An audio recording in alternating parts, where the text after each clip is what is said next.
Good morning, ladies and gentlemen.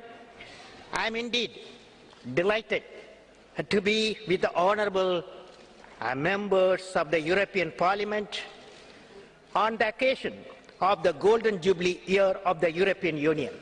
I am reminded of the dream of an Indian poet, Kaniyan Pungundranar, who articulated in 3000 years back in Tamil classic Purananur. He says, Yadum Ure Yavarum Kelir, which means, I am a world citizen, every citizen is my own kith and kin, he said 3000 years back. As we say in India, where there is righteousness in the heart, there is beauty in the character. When there is beauty in the character, there is harmony in the home. When there is harmony in the home, there is an order in the nation.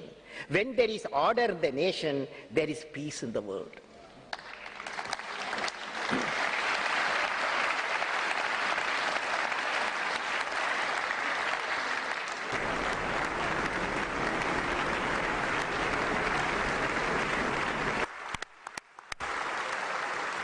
Mr. President Abdul Kalam, in the name of the European Parliament, I want to thank you for this important and inspiring speech.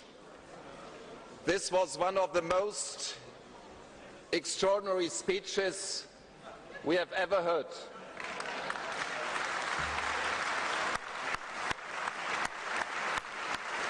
From a statesman, scientist and poet, this is unique. All the best to this great nation, India. All the best to our cooperation between the great nation, India, and the European Union. All the best, Mr. President.